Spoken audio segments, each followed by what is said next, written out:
Paint my own clouds, fueled by my pride. The ship falls away, the night turns to day. Remember why? Fire consumed, ashes remain.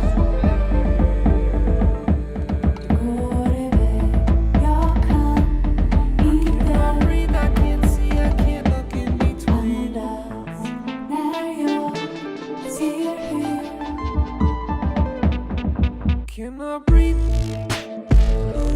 Cannot see. All right. What's up, everybody?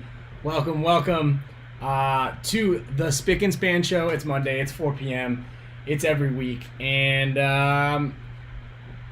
Kyle is not just late, but there was a little snafu with Delta Airlines. I think the airlines are getting us. They're out to get all of us. Marcelo was just telling me that there was a problem this morning with some mechanical issue, and then they made it to Minneapolis, and then Kyle didn't make the next flight. So in his place, well, I obviously wore the Spick Span Show, so you guys can see his face. In his place, I have this beautiful orangutan painting. One of my favorite that I have in my house. Unfortunately, has lost some wall space because Camille is not as excited about this thing as I have been. So yeah, anyway, I want to thank everybody for being here, for joining us. Oh, great. Nick Sloviak left something in my gear bag. No, I haven't found it yet because I haven't opened my gear bag, but good on you for getting me. I can't wait now to go ahead and wash my gear and figure out what Nick Sloviak has planted in there. As a lot of you guys may know, we just got back from the summer camp today, so it's all about having fun, pranks, and I got a couple good pranks in this weekend, but I think Nick Sloviak might be getting the last laugh when I open my gear bag. So, open it on video. I would, but Camille has cleaned the house incredibly well, and the last thing I want to do is open up. There might be a snake in there. We were talking about snakes. I'm fairly certain there's no snake in there. Nick, if there is a snake, that is probably the best prank that you'll ever do. So you're gonna have to hang it up after that. But what we have for you guys is a great show. Oh, also right behind me that just fell off is a little sneak peek of our ICCC jerseys right there. Does anybody know whose jersey this is right here? Shout out to Cody Smick. Cody, are you going to be at the ICC this weekend? Yeah, also, Loyal Blue Fox, did you get your headband? You did win a Hormesis headband. You won the big fat prize from Alex Fragi last week. And Dizon, actually, you know what, Dizon, I'm going to get that picture. Lori, if you're watching, can you send me that picture? Or Dizon, will you send me that picture of all of us huddled together? I taught everybody a very valuable lesson on bounce shots this weekend, and it was actually turned out to be one of my favorite photos from the weekend. And it's been posted up on my social media a little bit here and there, shared for some of the guys. I know Xander and Dizon and Slayer really learned how that bounce shot worked. And I'll share with you guys a handful of other drills and cool things that we did over the weekend. But the summer camp as a whole was a massive, huge success for sure. Joshua Garcia Jones, Andy Copcock is correct. I'm going to share with you guys the full design. We've got two of them right here. We've got two of them. And this is the other one. This is my favorite one. We actually designed these for ICC last year, but of course we were unable to use them for obvious reasons. The event was canceled. Oh, I just got the picture. So I'm gonna set this picture up on the computer so I can show you. This is one of my favorite photos from the weekend. It really encompasses what it's like to probably be a ref, and a couple other people. Oh, and shout out to let's call this bounce shots. And shout out to Nick Sloviak. Thanks again. Maybe the $5 is for cleaning out whatever it is in my gear bag that may be in there. Oh, what's this one? Where'd it go? This is the one. Okay. I'm going to cue this up right here. I'm going to show you this. Again, lots of fun times here at the summer camp. It was by far our best one yet. It was not only one of our best ones yet, but it was actually the best for competition-wise. Like, I thought I had the best team drafted. I did have an injury early on in the tournament side of things, but every team was so even, and I have to, before I get into all of it, I have to give Marcelo, okay, it's official, finally. I'll give it to him now after it took about him winning 7 consecutive events with random players on his team. Ben Sloffer has been his ringer, but he won the tournament again 4 years running, and he's also, I believe, won the majority of the Combine tournaments as well. So I will give it to Marcelo. Finally, I concede, even though everybody there was rooting against him, except for, obviously, as a matter of fact, I believe even Joey Egan on his own team was like, damn it, I didn't want Marcelo to win, but I was on the team with him, so I was a little conflicted. But congratulations to Marcelo. He has won yet again the tournament at the end of the BKI summer camp. But for those of you guys who don't know, it's a 4-day all-inclusive event. It is epic. Shout out to Blaine Hamner, who's in here. Blaine, Anthony does have your bottle. It's not looking good for it, but he's going to ship it back to you. That thing might be stuck on there for good, but maybe you have some sort of wrench or something like that. They'll be able to get it off. So anyway, the event's a 4-day all-inclusive. It's in Boston. Day one we started with a lot of the individual fundamental skills. The skill level there was higher than it's ever been, so we kind of rushed a little bit through the fundamental stuff. But I've been teaching a lot of clinics lately, and I've really actually rushed as well through the snap shooting and how to shoot off the break and things like that, because those types of drills are easy to replicate, and you don't necessarily need a whole lot of instruction saying like, this is how you should be snap shooting, this is how you do this, and this is how you hold your gun, because a lot of that stuff is very easily accessible online through the BKI platform. But what we want to focus on a lot more, and what we did, is a lot more high level intensity and a lot of theory drills, like what to do in these types of scenarios, how to hold this zone better, and like I said, a lot of bunkering, a lot of close quarter combat, a lot of gunfighting stuff, and I think that really helps out the level. It really helps your trajectory, because a lot of times if you guys are watching some of the BKI drills, you may not always soak in all that information on the theory side of things when you guys go and replicate a lot of stuff. But what you're going to be able to do is you can always watch it and relearn some of the stuff.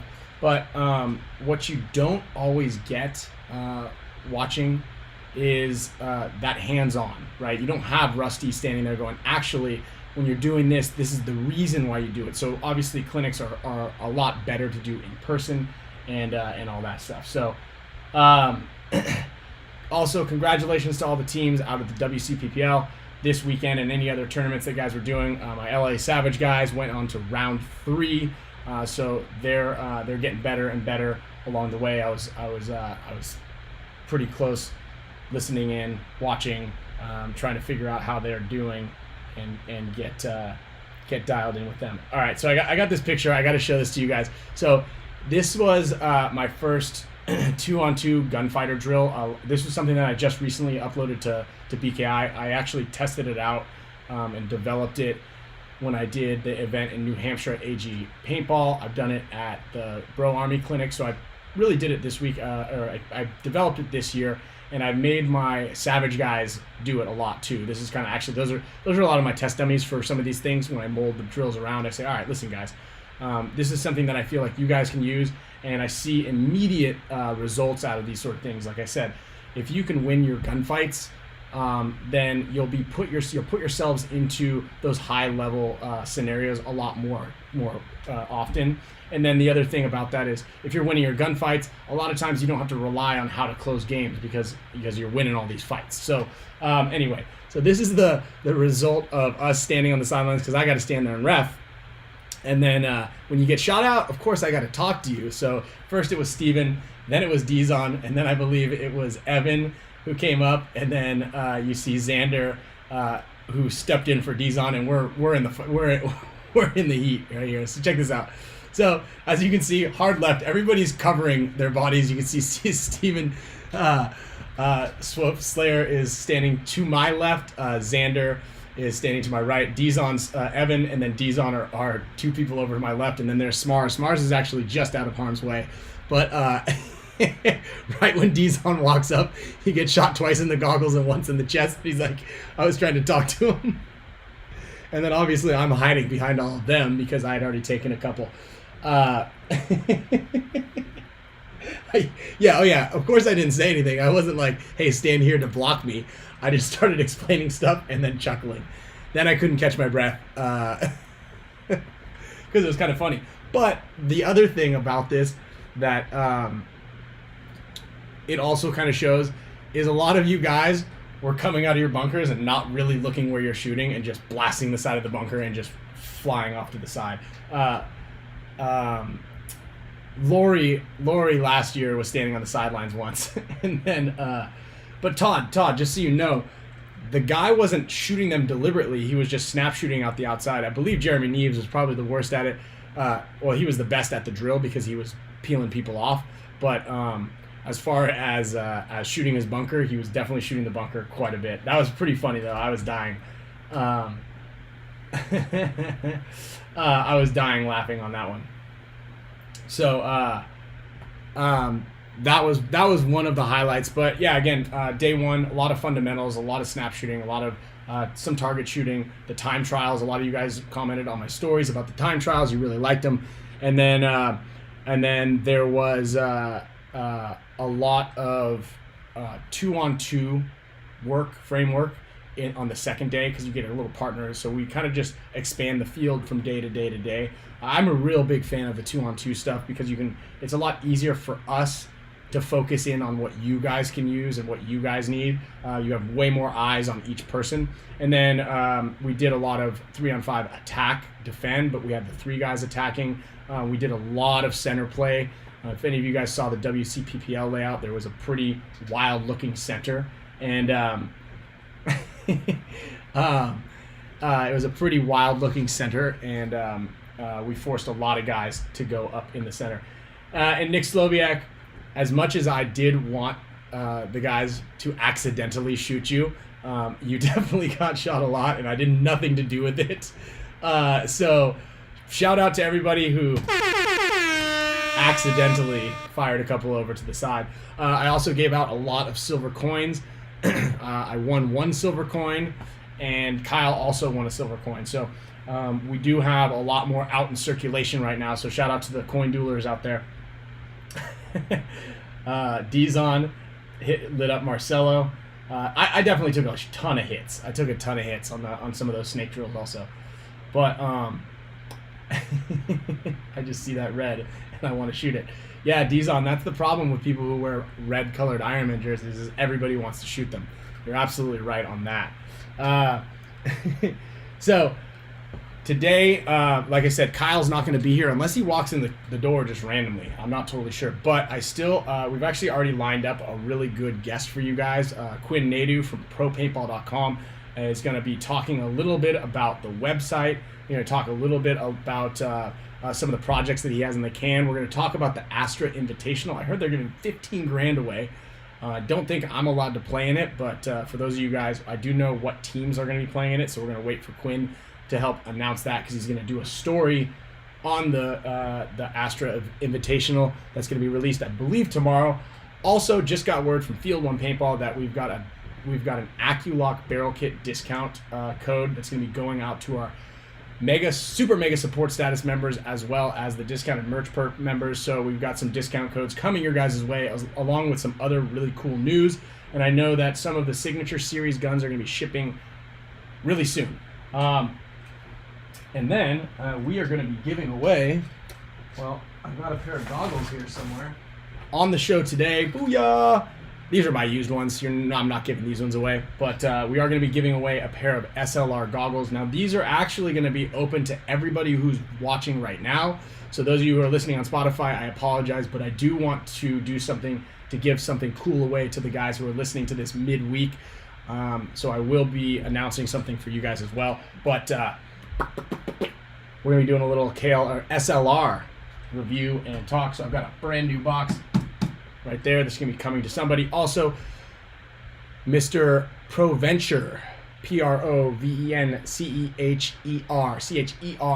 you won a pair of these SLR goggles 2 weeks ago, and as you know, rules are rules, and by the end of this show, if you don't claim them, Mr. R. Provencher, we're going to have to throw them back into the mix, okay?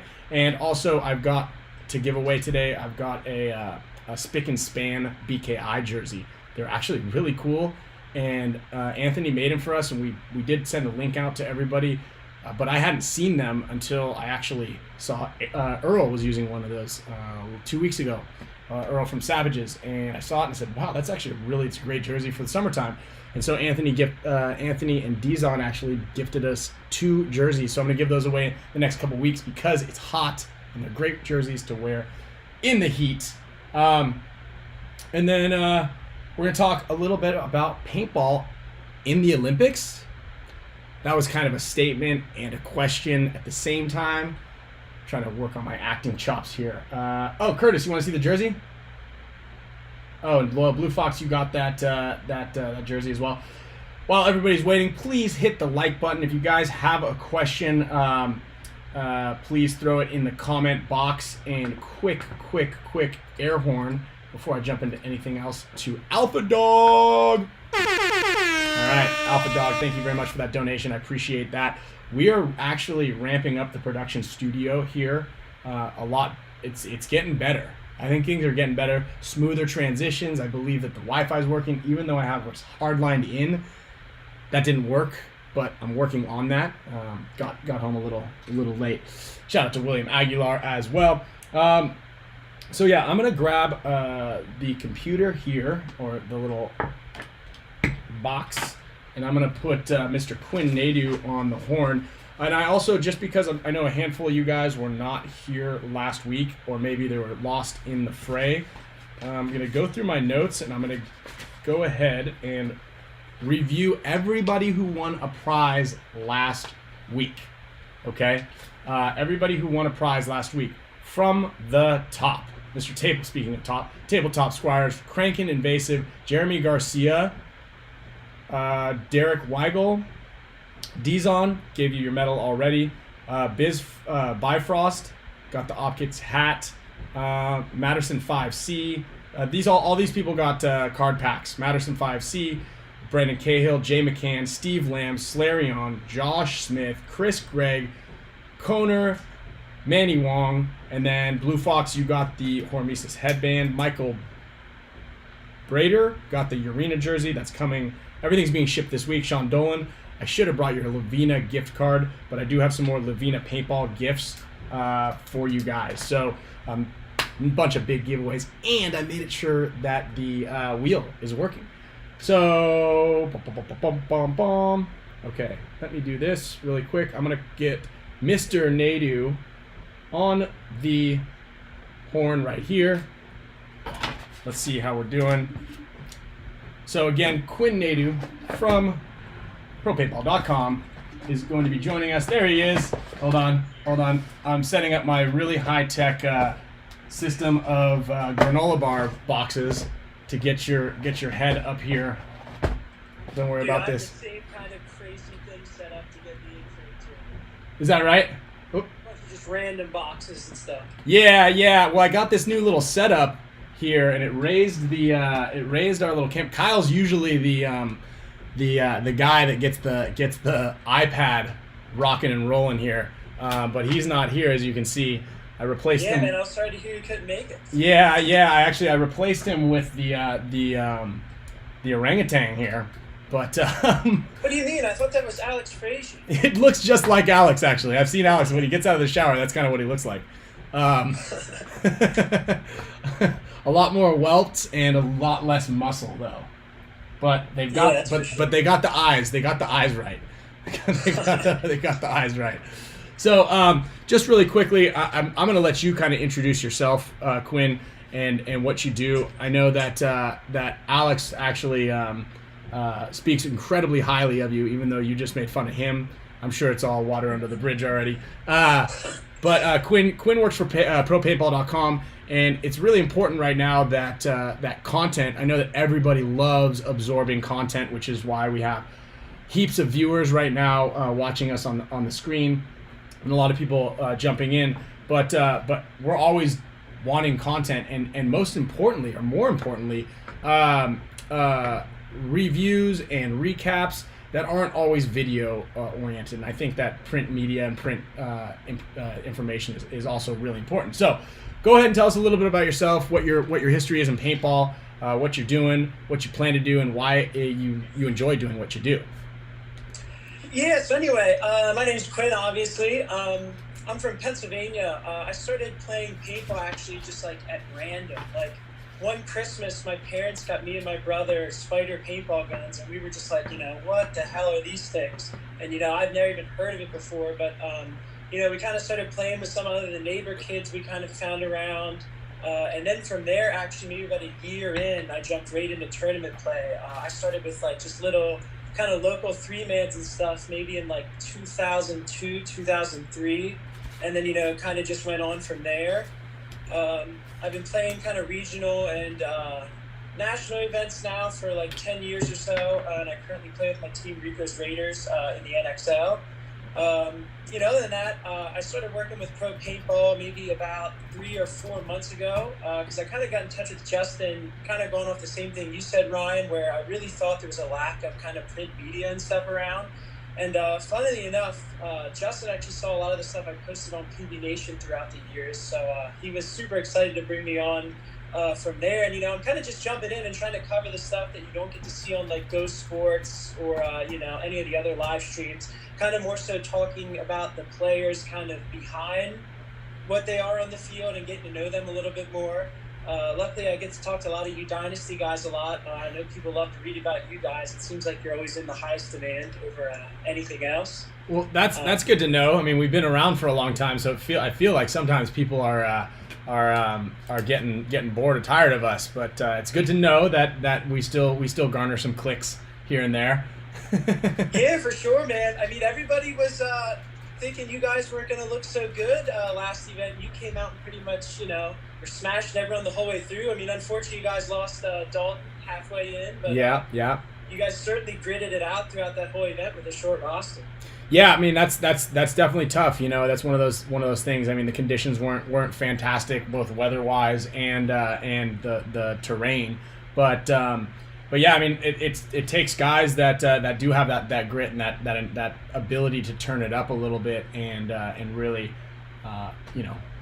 make it work when the chips are down. We had everybody step up from Mike Arena to Marcelo to even Arturo, who had a broken hand. He literally had screws in his hand.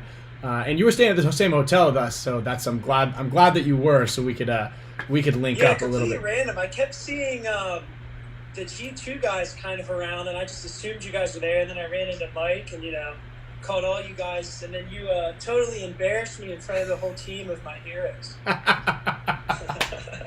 No.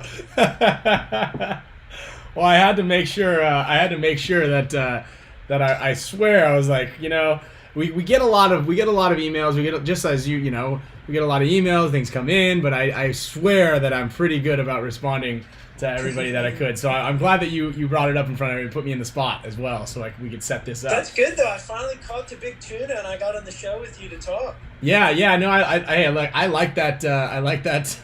I like that new nickname. Alex Frazier really likes the new nickname, Big Tuna. I believe it's going to be on the Coin Duel website as well. So. Yeah, man. Speaking of that, they have the Coin Duel site looking really good. I was helping him out with the player bios, but cool. But I think Kenny was helping him out with the design and stuff, and it looks super good. Yeah, and I'm gonna have Alex on here in a little bit, so he's gonna be able to kind of update everybody with what the progress is on the Coin Duel website if it's up. Obviously, the Hormesis side of things is absolutely crushing it, as everybody here knows. I believe more than probably half of our viewership has a Hormesis headband already. So I'm glad that we're all kind of intertwined. So you just did an article, because kind of the original idea to get you on and to talk about some stuff did an article on the SLR goggles because I did a little interview for you and got you some quotes and things like that on the goggles. Do you want to talk a little bit about these? What you think? I know that Todd Roberts is looking for a new pair of goggles out there. I saw you comment in there. So what do you think? What's the skinny on these things from your perspective? For sure. So I got a pair of those in like right before they had come out from Bark, and I was really excited to try them out because I know tons of people wore the KLR over the years, but I know kind of that one thing people always mention was that they were kind of tight to your face, and there's a little bit of echo, and I was really happy to see when I got them in like right away they resolved all of those kind of issues they had with the KLR. I know at least like I've played between like X-Ball games with them, played out at a big game, an Invasion of Normandy with them just to really kind of put them through the paces. But at least from my perspective, I think they breathe really well, and I think that's like the biggest thing with any goggle is when it's especially when you get in the summer up here in the Northeast, you really want something that breathes well, you can communicate with without getting a ton of echo. And I definitely know that was good. I definitely like how quick the lenses change as well. I know a lot of companies kind of push their quick change lens now, but a lot of times they don't end up being too quick. Like the clips can be super hard to press in. Right. But I really like with the HK how simple it is just to pop apart, throw a new lens in, and you're good to go. But I'm sure you're used to. You guys tested them forever. I know that 3D memory foam they have in them now is really comfortable, and it's kind of akin almost to me. It's like that older school JT foam where it's like really soft against your face. It's not kind of scratchy how some of the foam can be. But that might just be nitpicking a little bit. But I know I got to talk to you about them too, and you talked a little bit about the importance of the quick change system and stuff. And I was excited to hear from you as well, the level of input that the pro players kind of have with HK on this stuff. Yeah. Which to me, I think is one of the best features about the goggle is a lot of these companies are just like random guys designing this stuff anymore. Whereas with HK, you have these like long-term players taking input from like a guy like you, who's essentially the best player in the world right now. And I think that's huge for building a goggle system that works well and can be successful. Yeah, and you did mention that, and like that's something that, I mean, for those of you guys who know, like I've mentioned it on the show before, like, hey, if there's a stitching thing here, or this jersey needs to have this there, paneling or pads, a lot of this stuff is kind of like a little bit fast tracked over there. But if I'm ever in the shop, I break their balls if there's something that I don't like and I think that it needs to be changed. I'm really on them, and I'm pretty stern with what I feel, how I feel, because I want to make sure that everybody, the consumer, is getting a better product, and breathability is a big factor, and especially if you're playing anything along the lines of a big game, or you're out in that heat or that East Coast weather and you're in the goggles for a while, you get that condensation. I know that there's a kid, William, who had another pair of goggles this weekend, and he comes off after the second point. He's like, I couldn't see anything, and his whole goggles were fogged up. I was like, you got to change your lens, or you got to do something about your goggles. They weren't HK goggles, but I haven't had any of those issues yet with these. I've definitely played some longer woodsball games, so I'm definitely really happy with the way that they did that. Now you seem to know a lot more of the features than I did when you said 3D this and that, printed that, the quick honestly, lock thing. I think really, as dumb as it sounds, I really think the best feature of this goggle that I haven't really seen anyone else do is the magnetically chin strap that they have on the bottom of it. Because I know me myself, basically every point I go out of an NXL match, one of my teammates is yelling at me to clip my chin strap. I just never think about it, and I kind of like the new one they have where it's magnetic, because I mean it's literally just a quick flick of your wrist and it's slapped together. You're not like setting your gun down on the ground, trying to buckle it last second. You know what I mean? Right. Me, at least, I thought that was the best feature it had. Yeah, that's a cool feature. That's actually, I believe that Push has that on their goggles as well. But that's definitely something that I would say is a pretty nice feature as well, because that's something, like you said, I don't even unbuckle it when it was just the little push thing, just because it was such a pain in the butt to get that going. You know what I mean? So yeah, I mean, I think that this one's a pretty big home run for these goggles. So we do have a pair to give away today, and it's going to be a trivia version, and we'll talk about that. There they are. And so we do have a pair to give away today, and we'll talk about that here in a little bit. But I do want to talk a little bit. We were mentioning, well, obviously the Olympics are on, and everybody's watching the Olympics. And formats are different all over the world, and that's one of the biggest things. That's kind of like, well, not one of the biggest things. That's one of the things that hold us back, is just kind of which format to choose. But it's funny because we were talking also about Meters League that's happening, the Astra Invitational event. Yeah, it's happening August 7th and 8th, the weekend after ICC. The weekend after ICC. Or, sorry, no, 2 weekends after that. ICC. The 14th, sorry, the weekend of the 14th. And the 14th. Yeah. So you're actually doing a story on that tomorrow, or you're doing just dropping a piece on it? I'm going to put something up later tonight. Okay. So we've been some of the guys on the Pro PB roster of insiders. I mean, they've literally been around the game for like 15 or 20 years breaking stories. And some of our guys are like really close with Meter and Rainey, who are actually running this Astra League. And we've kind of been going back and forth with them. We finally have the story we're going to run on the teams that are playing it. I know a ton of people have been asking about trying to figure this out, and there hasn't been much hints in terms of that. But a big focus that Meter had with this event is he kind of wanted to give the teams that I would say are quote-unquote on the bottom 10 of the NXL right now a chance to really compete in a setting where they're not kind of like fighting against guys like you and Heat and these like super top-level teams. But, obviously, like any pro team, they're still super competitive and have a ton of skill. The teams that we're going to see at the event, we're going to see AC Dallas there, which I think will be great because we get to see that kind of young roster come together and see what they can do when they can kind of have a chance to shine. We're going to see AC Diesel there, which is one of, I would say, the heavy hitters that we're going to see there in addition to San Diego Aftermath. That's right. And then we're going to see some good support as well from Columbus LBL will be out. We're going to get the ML Kings. Energy or Elite will be there, who to me I think is a really good up-and-coming team. I think they're a really solid roster with guys that have been together for a little while, and I think this event will give them a chance to really showcase that. We have Seattle Uprising, which is my dark horse pick to win this event. I feel like every time they show up, they're giving really good games to teams that they play. I just think, obviously, they've had a few tough years as a lower-funded team. The New England Hurricanes will be there as well. Again, tons of former pro players in that team. I think Benny Carroll and, the rest of his squad will do really well. Then we have Blast Camp with Jackson Frey, and Mutiny with Andy Horvath's team will be out as well.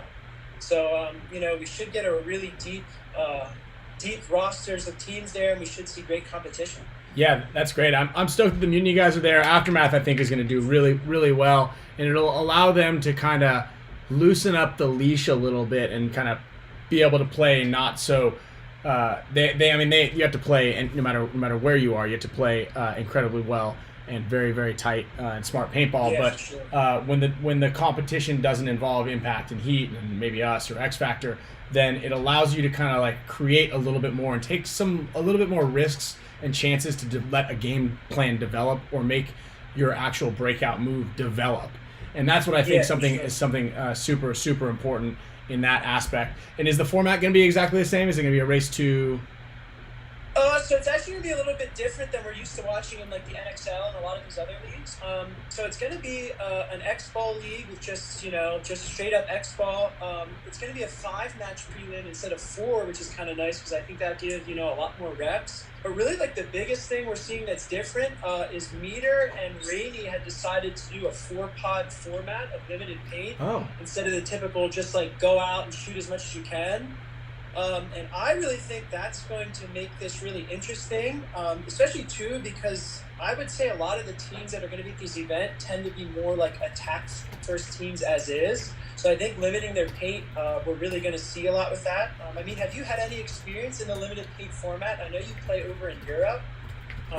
Yeah, actually, we did it over in Europe. We did the 2-pod, and I believe that they went to 4 pods after that. The 2-pod, I think, was a little too.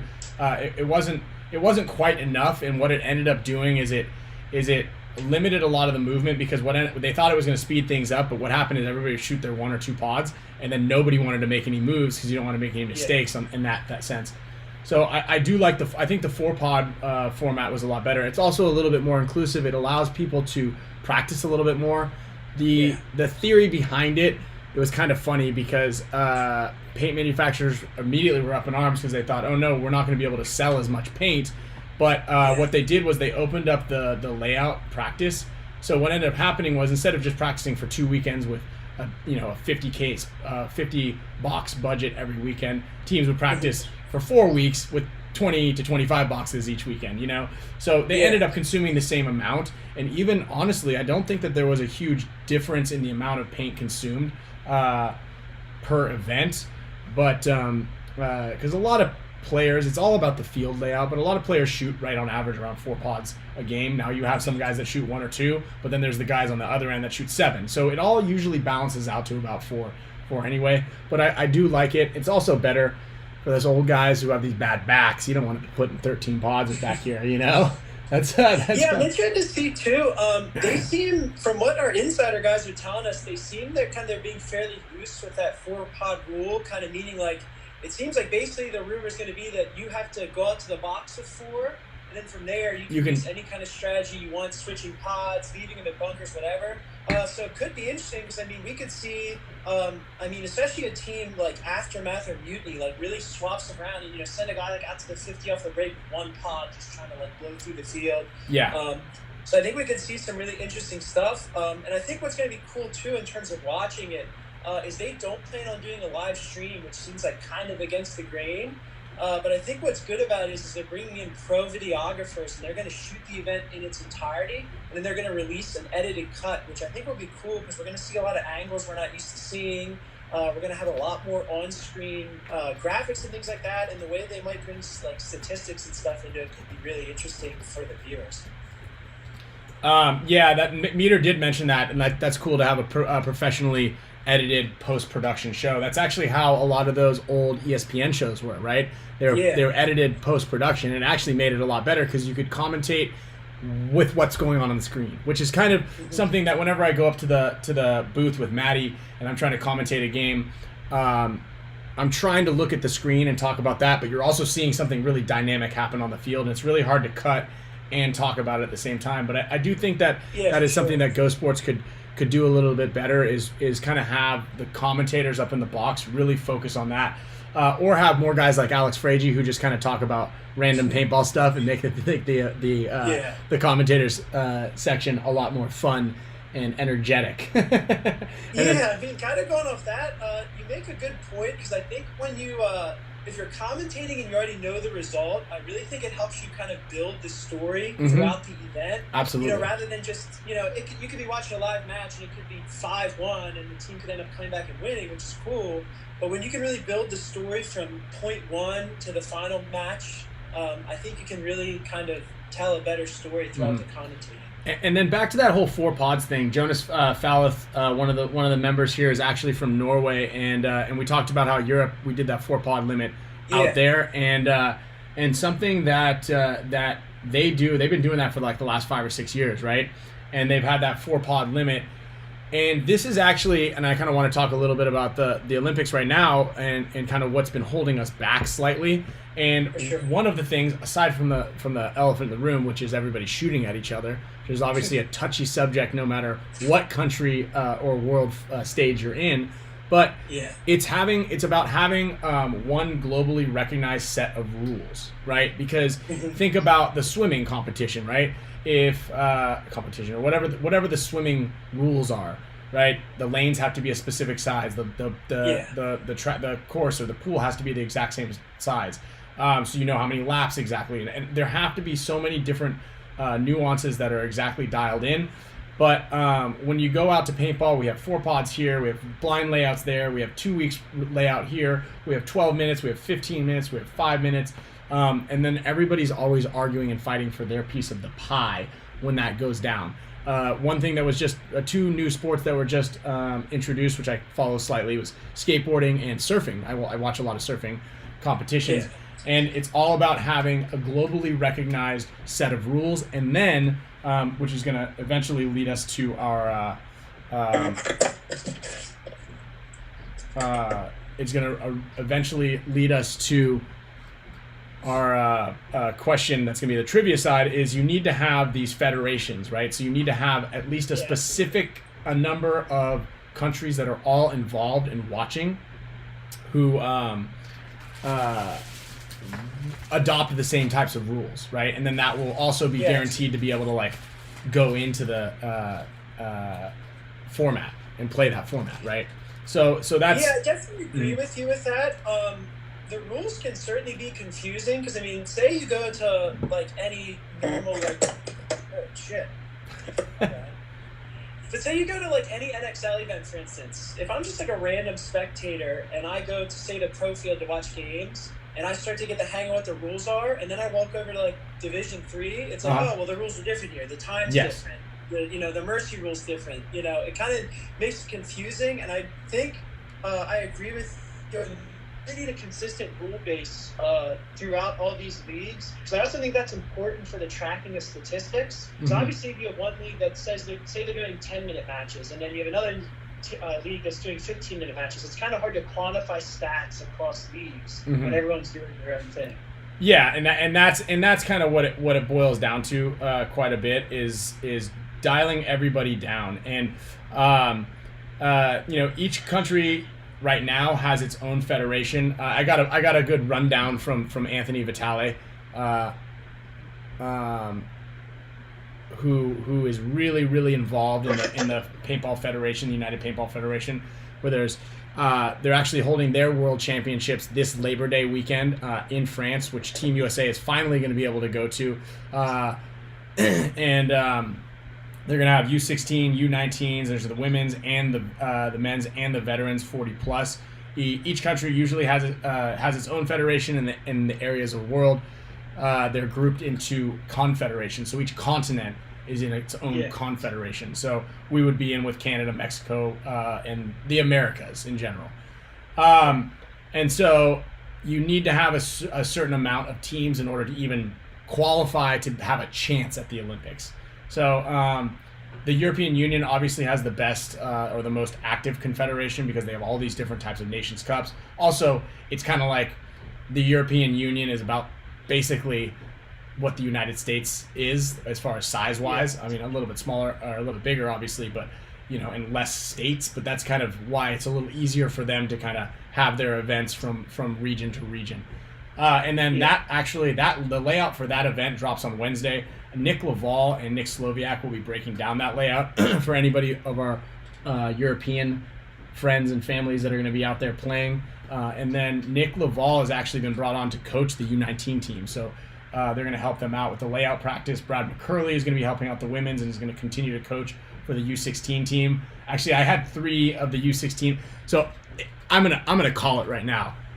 Whatever poor Europeans have to play our U16 team, they're going to be good luck, dude. I had 3 of them on my team this weekend. Caden Swanson ended up with an ankle injury, which too young for that. But, dude, these kids are so good. I had Colton Dahl and Will Newberry out at the clinic, and they were just... Yeah, that Colton kid is, really good. I saw him at a practice maybe, a year ago.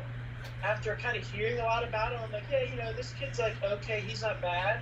And at the beginning of this season, we had a practice wrecking crew that he was at. And I was like, holy shit, this kid really came along in a year. This kid, is a killer. Yeah, and if a year ago is when you first saw him, he's gotten even better since then. So he's had a lot more. He's in it, and in his family, Chris Dahl. They support him fully, and he's got a pretty good mentorship up at that Columbus LVL field. So he plays a lot of paintball, and he's really good, and he's really smart about it. For sure. Also, Will Newberry is a killer over on that Doritos side. He's got a crazy shot. We actually played a best 2 out of 3 1-on-1. I barely beat him 2 out of 3. Then he threw in a 4th game that's a bit questionable because he ran and hit the buzzer, and I didn't know there was a buzzer. That we're supposed to be hitting in a 1-on-1, so I'm still going to be arguing that one, William. If you're watching this, I'm not giving it to you. Let me ask you a question, quick, kind of going off in a bit of a tangent because we're talking about these U16 players. As someone who's been in the game for forever, running Dynasty, what do you see as the best path for these younger players coming in that are kind of rising up through the ranks quickly? Do you kind of see it's better for them to kind of grind in each division and work their way up? Or if you kind of have these phenom kids like Colton coming in, is it better just to right away be trying to play the best competition you can? Yeah, that's tough. And what I think that Anthony has done a really good job of, and what these kids are really good at right now, is creating an opportunity for them to all play together. right? So in the Team USA format, and actually, I believe both or all three of those kids are on the U19 team as well.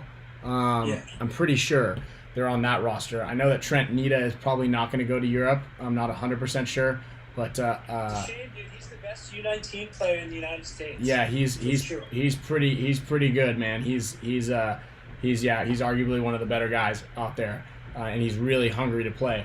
But yeah, I mean, Anthony from Boston and BKI has created an environment for a lot of these kids to play together, which is something that, like, look at me and Yosh and Oliver and Alex. We grew up playing together, and then Johnny Perchak joined in, and pretty much all of Dynasty we were just playing together all the time, and then obviously traveling together, growing together, and all that. And so when you create that type of an environment, you kind of compete against each other a little bit, but you're also having a great time together.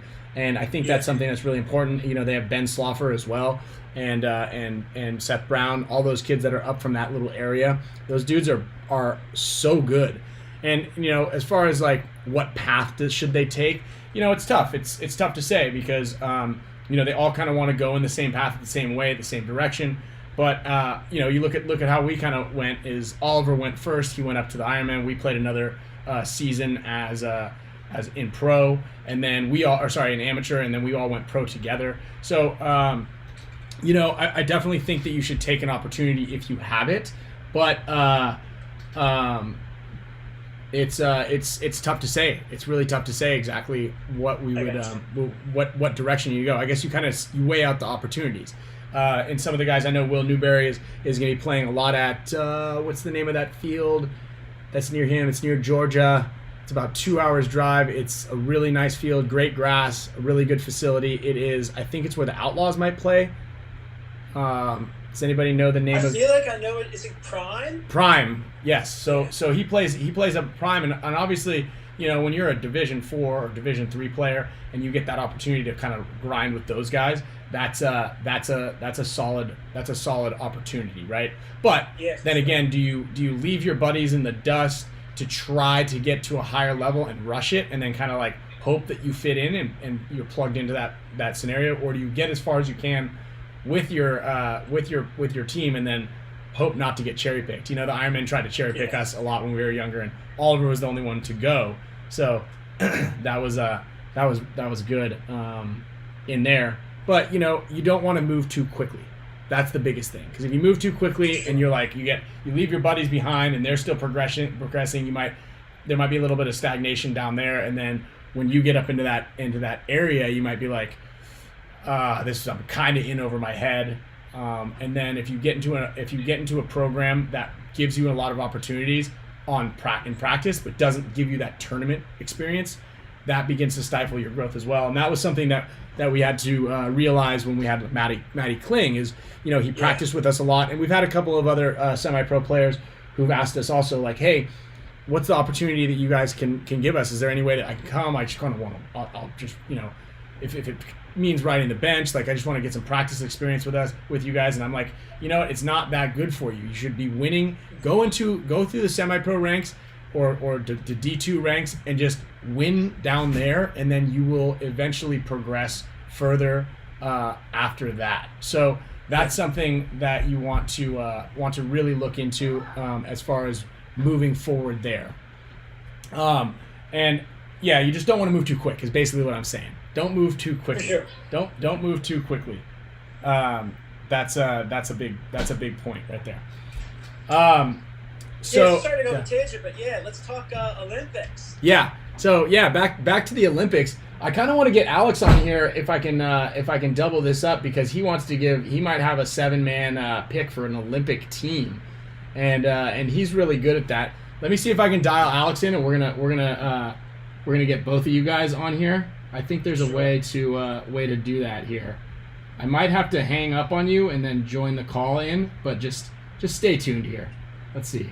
Yeah, all good, man. Let's get Freddy, because I know that he's watching. Oh, look at that. Quinn, you still here? Or did I just lose you? All right, hold on. Okay.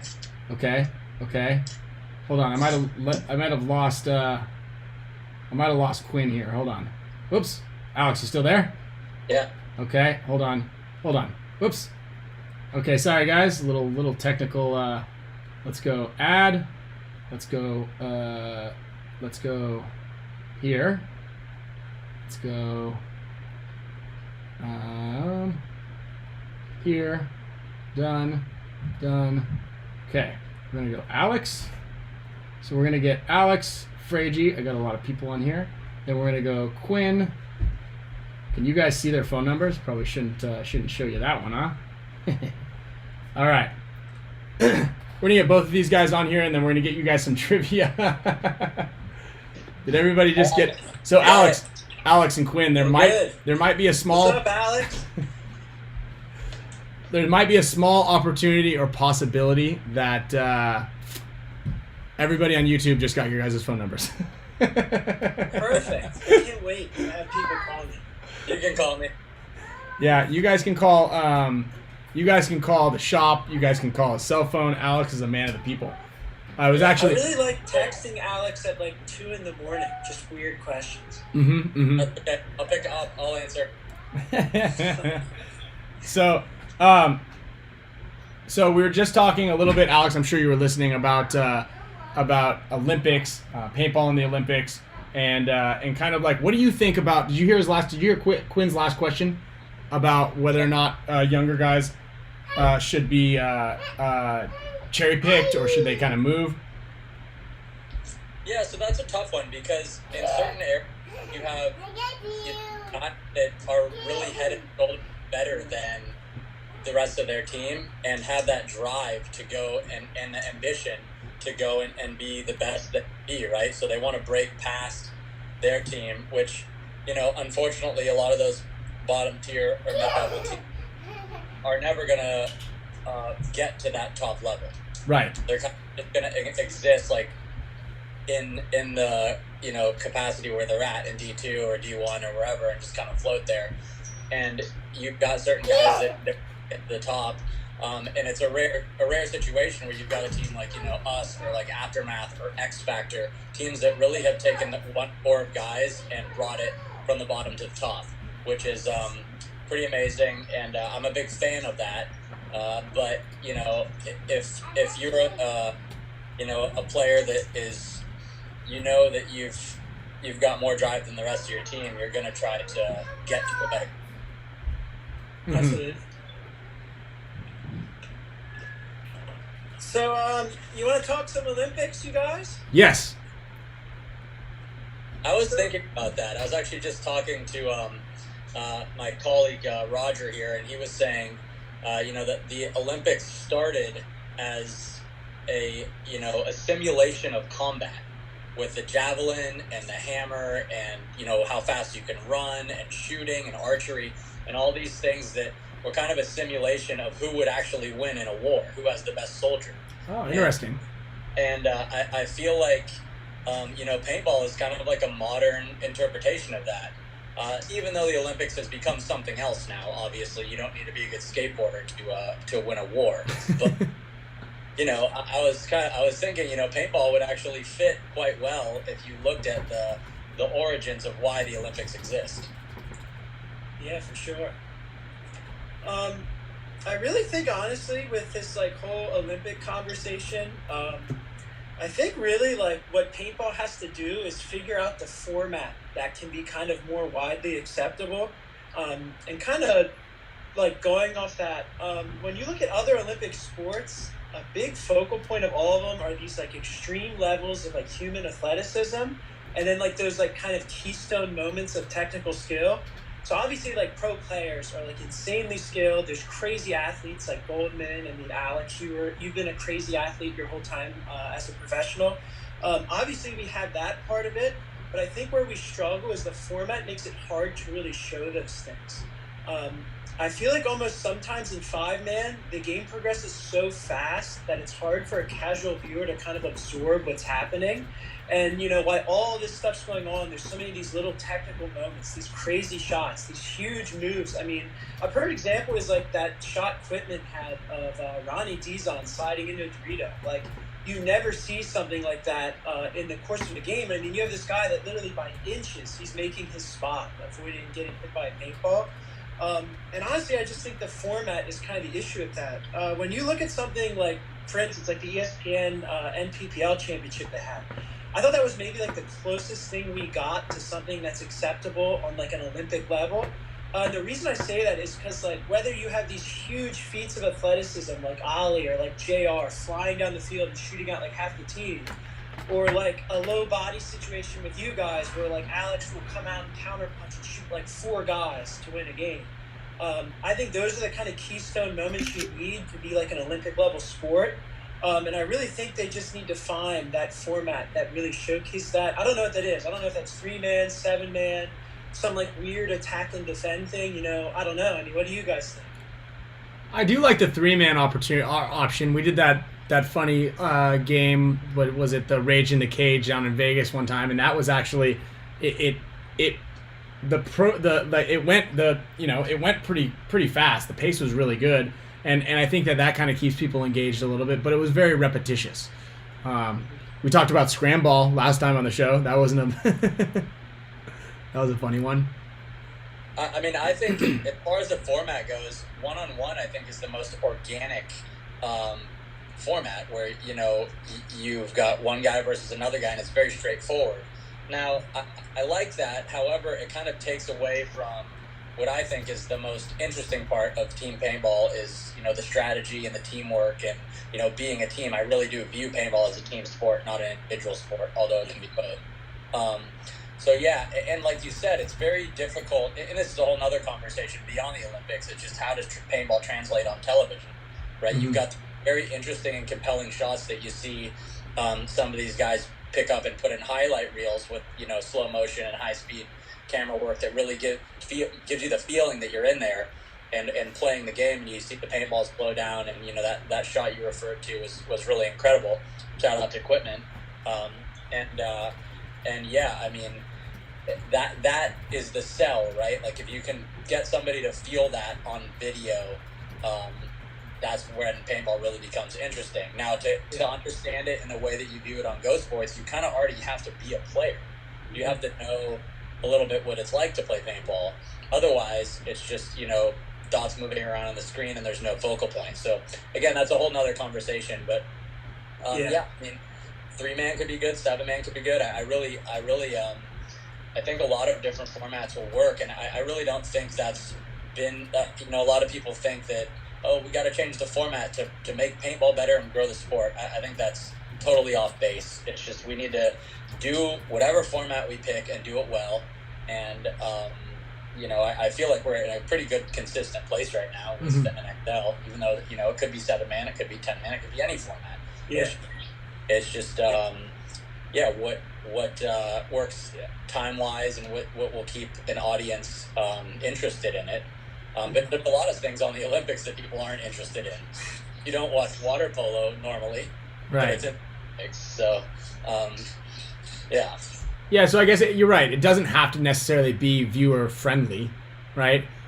People who are sitting there watching it would probably get more out of it, would be like in a live setting. Obviously, there's not a lot of live setting stuff going on right now, but in a live setting, paintball is kind of fun to watch. You might not exactly know what's happening, but there are some dynamic things that you can anybody can see and appreciate. And then definitely more so than, like you said, some of the I guess lesser known, or like the shot put, or even the javelin throw, any of the track and field stuff. I mean, maybe seeing someone run and they'll be the fastest human, that's kind of exciting, but for the most part, you don't want to see a marathon. You don't want to watch a marathon. That's not exciting. So that's an interesting take as well. It doesn't necessarily have to be viewer friendly, or you don't have to understand it to really allow it to be an Olympic sport. Yeah, for sure. I kind of think almost like really all it is, whatever format it is, I just think it needs to have kind of like those wow moments. I mean, even you're kind of saying like the throws in track and field are like a perfect example. Like, to watch like 50 guys go out and throw a shot put really isn't that exciting. Then when you have a dude that just like blows away a record or something, that's like a wow kind of moment. And I think it's big that like the format shows that. And I think right now the game's almost like so technical, it can be tough sometimes. But you know, obviously, there's still a lot of those big wow moments. I almost think of it like chess. Like, I feel like watching paintball right now is if you just like watched a chess match with no idea what like any of the pieces did or anything. Like, sure, you can watch it and maybe kind of pick up what's going on, but it's a little confusing, at least to me, for just an average viewer. Sure. Hey, it's confusing to me, and I've been playing pro for 20 years. Yeah, we still can't figure it out. You should you got to see some of our meetings, but yeah, we still have a lot of disagreements on what the hell's going on out there. I think too, a big thing with any Olympic sport is there needs to be like verifiable statistics, because obviously, like, you can see a huge move or something and that's cool, but when you can have the stats attached with it, like, that's what people want to see. I mean, like, again, even like a javelin throw, some guy throws it and they're not telling you how far it went. I mean, are you supposed to be impressed? Are you supposed to be underwhelmed? Like, Yeah. you don't know. But when they tell you, like, hey, the best throw this year is 90 meters and this guy just threw 92, like, that's a wow moment then. Like, oh, wow, that was way above average. And that makes it interesting, you know? Yeah, for sure, and yeah, I think the stats definitely, and we talked about a little bit about that Moneyball theory a couple episodes ago, and about how stats would or would not play a part in the game now, or how they do play a part in the game, and it's more just for satire and just for kind of like to make some things a little bit more exciting, kind of give a little bet, keep people engaged. But we can definitely bring that back. It's all budgetary, and it comes down to whether or not there is an actual TV deal. And then, but you know, there's been paintball on TV quite a bit, and those big money deals that they expect from like Mountain Dew or these big outside industry sponsors never really rolled in like they expected. All you need to do is make it to TV. Why do you think that is? I mean, you guys have basically been a part of the beginning of every major league in the last 20 years. Like, kind of your time being involved with these leagues and watching them from the sidelines. Like, why do you think these big outside sponsors, you know, I mean, obviously they've had like Doritos, we had Balls at one point, which was kind of big. Like the U.S. military sponsored the NPPL FROB. Like, what do you think's stopping them from being actively involved? Alex? I mean, I think those big companies are a little bit afraid of the optics of paintball. You know, just especially now with, you know, all the gun violence and that being a hot topic politically, and gun control and those things. They just don't want to touch it. You know, I mean, how would it look if, you know, Gillette came in and sponsored paintball, and then somebody sponsored by Gillette or said, you know, okay, you know, they went and like shot up their workplace or something, and it was. Yeah. I don't think they want to touch it for that reason. But I really think the way in there, and the reason that a lot of these companies have been turned off to paintball, it's because the company gets involved and then they see how dysfunctional the paintball industry actually is. They're trying to, you know, the paintball companies are trying to, you know, destroy each other instead of helping each other out a little bit, and really try to help the whole thing move forward and improve it as a whole, instead of just making their company better or making their competitors' companies better. And I think that's been, you know, the bane of a lot of the paintball industry, is that instead of improving your product to get better, you sue the other guy. Like, that's the and yeah, I think that when outside professional people come in and they deal with us, you know, they want to deal with professional people. So, you know, I think it's a lot of that's on us to just, and right now we have a good situation. Like, I think if Go Sports keeps going and keeps their numbers going, and it happens in an organic way where they get viewership, then the sponsorship will come. You know, for sure. I think that's the key, is just do it and do it well, and make it supported by the community, and give them a product that they'll enjoy. And if enough people are watching consistently, sponsors will come. I mean, I know that when Rockstar sponsored it, they saw a return. Like, it was a good investment at the time. It is possible. Yeah, and there's always been this bubble, this shroud around paintball, where outside industry sponsors, like, we used to have a professional sports agent who managed us. He managed Olympic volleyball players. He managed football players, baseball players. So he was a big-time guy, and he had all the contacts. And everybody, he always told us, everybody's very aware of paintball. Gatorade knows what paintball is. Rockstar, Gillette, those companies know what paintball is. But no one wants to be the first person in, and no one wants to be the last person. You get fired on either end. If you're the first person in and it fails, you're fired. If you're the last person in after everything succeeded, you've missed the trend and you've fired. So it's like this bubble that just needs to be pierced, and it needs to be successful. And like Alex said, a lot of companies have come in and they've had just a bad taste in their mouth because every single industry person who's got their hand in the pot usually tarnishes the relationship between said sponsor or company because they want their piece of the pie. And that's kind of where we have kind of been left in the dust, is because a lot of people have had that bad taste in their mouth. I mean, one of our more successful partnerships was with Activision when we had the NPPL tournament paintball, but that actually wasn't tarnished by anybody in particular. Although the NPPL did go out of business, they loved the game. The game was very successful for them, but Activision also had this little project called Call of Duty that was released a couple of years prior. And when they went into the developmental stage, I actually saw the lead guy at Comic-Con in San Diego randomly, and he was like, "Oh man, we love it. Everything's great. We just have all of our resources tied up in making this." We sold 350,000 copies of our game. They sold 35 million copies of Call of Duty. So they didn't really care to make another paintball game at that point. Plus, when they made the partnership with us and the partnership with NPPL, we wanted it to be called Dynasty Paintball, but they said historically leagues stay around for longer than teams do, and obviously the NPPL folded the next year. So, not like that had an effect on us being or not being sponsored or having a game. It was more that they have a Call of Duty franchise that was really big. So yeah. Yeah. I mean, kind of going with Alex said too.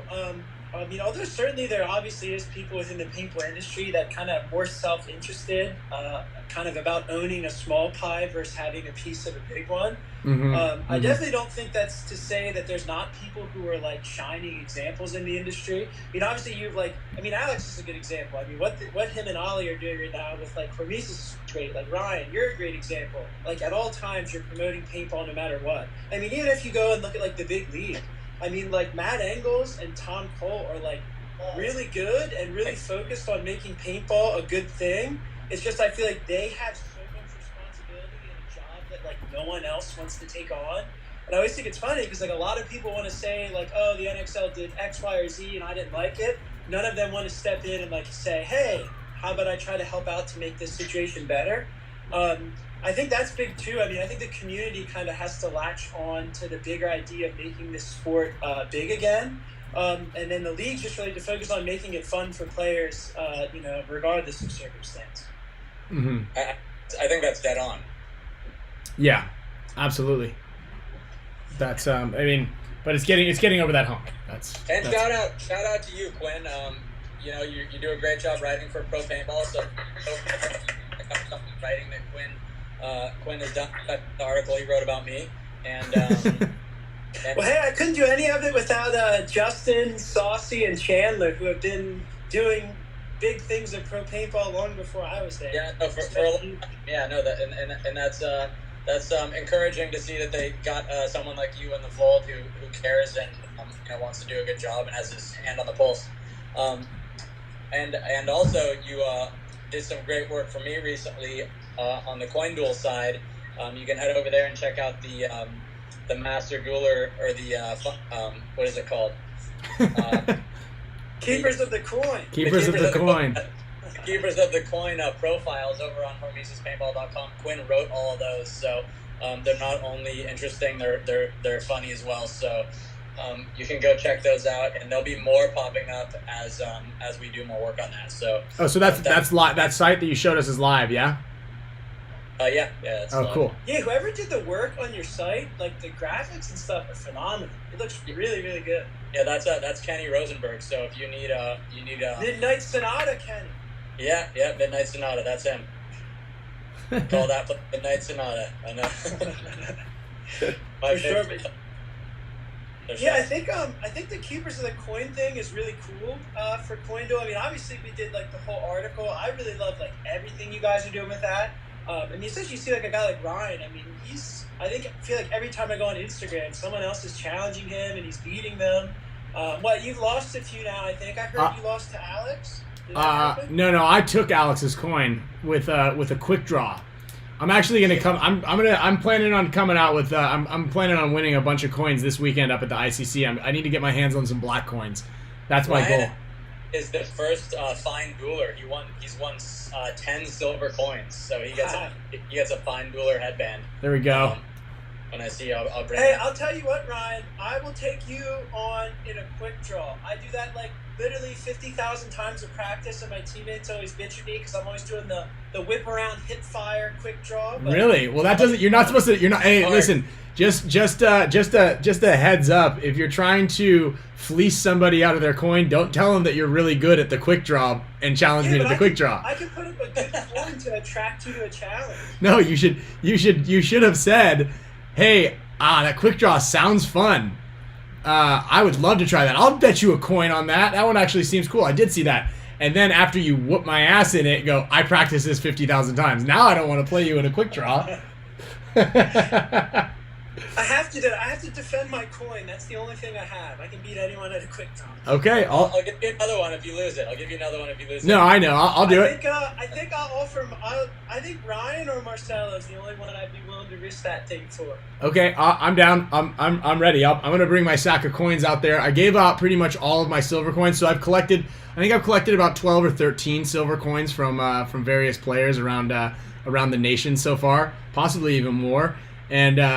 And I gave out, I believe, 11 of them over the weekend. I collected 2 more out there last weekend, but I gave them all out as prizes as well because I want to make sure that everybody has an opportunity and a chance to challenge their favorite pros. So a handful of guys did win some silver coins and are going to be now taking them back to their respective areas. Were there any other good challenges other than the kid that hit the buzzer on you? No, I beat a guy named Michael Simon in a best 2 out of 3, and then Kyle beat. Yeah, and then Kyle beat a Little Demon.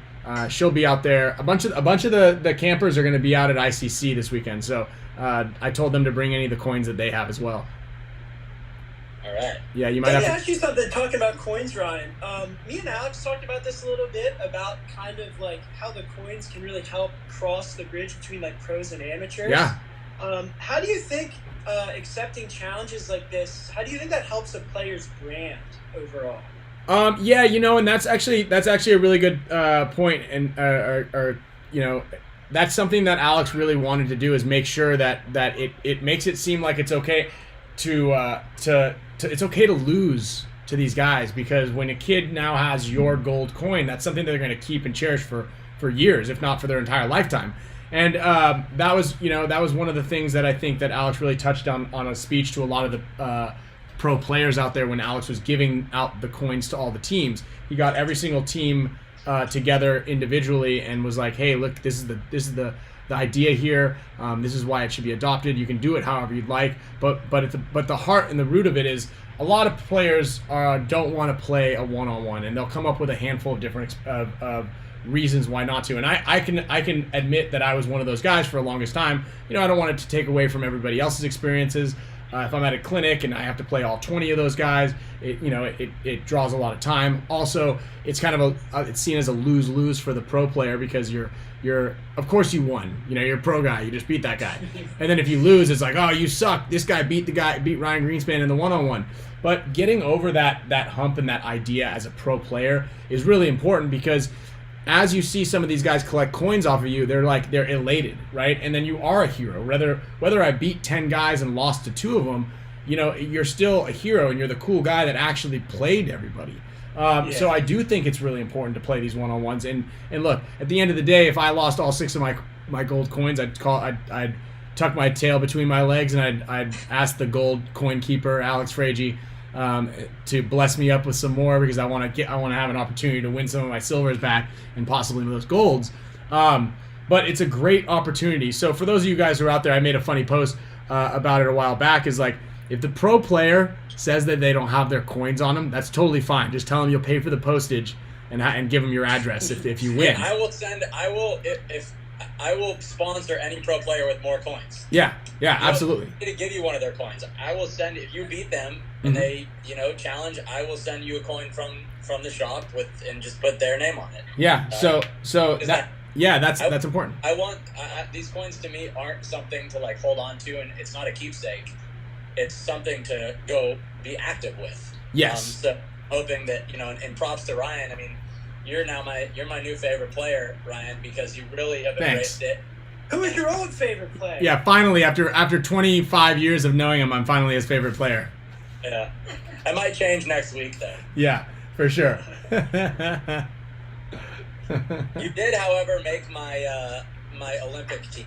I did. Yeah, let's talk about Olympic teams. I heard you have a roster you're working.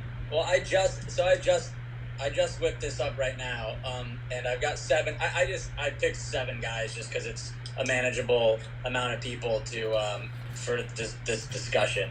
So are we doing current pros? Are you doing just anyone from their prime? What are you doing? And just the 7 best guys that you can pick? American paintball player. Yeah. So do you want to do your roster, or do you want to hear what mine would be off the top of my head? All right, go ahead. All right, so 100% Snake Corner is going to be BC. I think he's the best Snake Corner player of all time. Okay. He's a monster. Honestly, probably the whole Snake side, I don't mean to be that guy. I'm probably just going to go like 05 Dynasty because it was so sick. I'd probably do that. I'd have Oliver in front of him, and then I'd have Angel in the Snake. I definitely would probably have JR creeping in the middle somewhere. He was pretty much an unstoppable force doing that. On the Doritos, that's 4 guys already? Yeah. Doritos side, I would definitely probably go for like a modern guy, and this might be a weird pick. I would probably pick LJ Parrish. I feel like if you basically just put him in any one spot, he's going to just go kill a bunch of people. Obviously playing kind of roaming the center behind him, you got to have Chris Soya. He's one of the top players of all time. I think that's 5. Is that 5? That's 6. 6. And then my 7th would just be my glue that holds it together, and I'd pick Rich Telford, just because I felt like every time he went to Europe, the other teams would be afraid of him, so I would kind of bet on that as being a thing going into the Olympics, that they would all be afraid of getting beat up by Rich, and that's my 7. Wow. Well, that's a great 7 if all those guys were in their prime. If we're talking current guys, yeah, hell no. Well, I mean, right now, that's like, I mean, maybe that's a 4th place team. I mean, if we can even find out where Angel is, I guess. Yeah. Yeah, all those guys in their prime, I agree. That's a stellar team. But I mean, if the Olympics were tomorrow and you needed to pick 7 guys right now, plug them in, I don't think that would work. Well, if I'm picking 7 right now, it's going to be Rainey in the back center. Okay. It's going to be Ryan as the 2 up the gut. Okay. I'm going to put Nick Laval in front of him playing deep up the gut. My Snake pick might be controversial. I would probably go with Stephen O'Mara as my Snake 1. I feel like he just does, he's so underrated in my mind. He just does so many, weird blind spots, and he does so many things really well. I think he'd be a big asset. That's 4, right? Yeah. Did I say Ryan yet? Yeah. Yeah, but you could use 2. Yeah, Ryan would be my 2 in the middle. And then on the D side, I'd probably put Greg Sewers as my 1. I like that. I would back him up with John Jackson. And then my 7th would be Nick Sovia. Because I just think his break shot is ridiculous. And I just think he's a big asset to a team in that way. I love that team, actually. That's a team of, I feel like, unselfish guys, and kind of what you want to have on an Olympic squad representing the country. Only one of those guys was on my pick. I mean, mine is probably much more obvious. My team is probably much more obvious than your pick, but the look of yours better. So mine was Ryan Greenspan.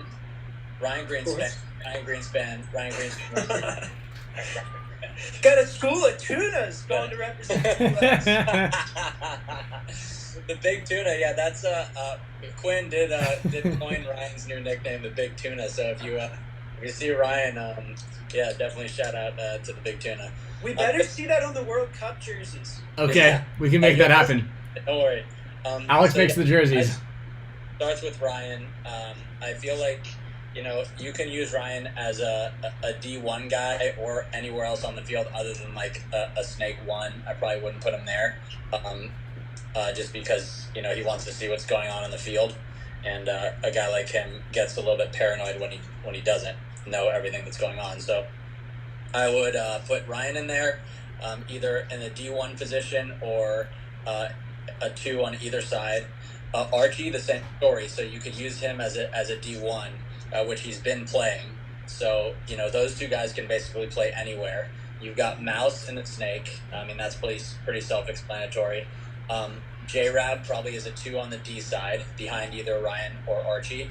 Marcelo in the back center, great shot off the break, smart, steady hand, doesn't make a lot of mistakes, and is able to pull back games. Keith Brown as an alternate to Mouse. The only thing I don't like about that is you don't really want to have both those guys on the field at the same time, even though you totally could. It's just that they play a lot typically. And then I feel like you need somebody that's kind of a wild card, really aggressive up the middle, and that last guy is A-Rod. So that is my Olympic team. And I think the chemistry would be on that team. Horrible.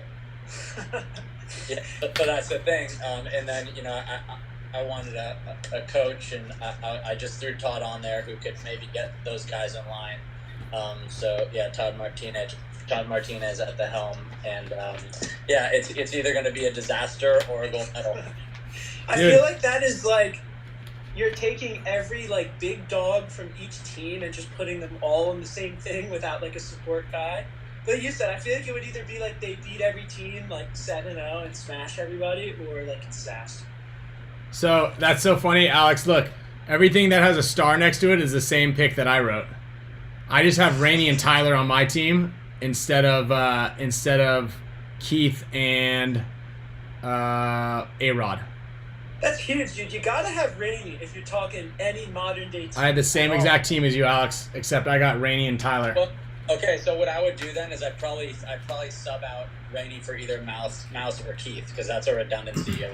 Well, I pick Mouse because he refuses to play coin duel, so I have a vendetta. No, he doesn't refuse to play. If you challenge him, he'll accept the challenge because his ego won't let him not accept it. Yeah, but he'll just pick a race every time. He played Yosh 1-on-1. He lost. Yeah, he lost. The only problem with that roster is if Mouse or if your outside number ones get really tired, you don't have anything to match that speed with Archie, Marcelo, Rab, A-Rod, or even myself. I mean, I guess I could try to fill in for one of those, but it's almost better because you have 1, 2, 3, 4, 5 number 2 or 3 position guys, and you need one. Jesse Stevens, or even a Chad George. Or someone who can play kind of both sides, or Billy Bonaccia, even Ryan Moorhead. I mean, he's not the fastest, but you see him run and shoot to the Snake, run and shoot to the Dorito too. He's not a bad move. We've got to pick Ryan Moorhead. He's Captain America. That's true.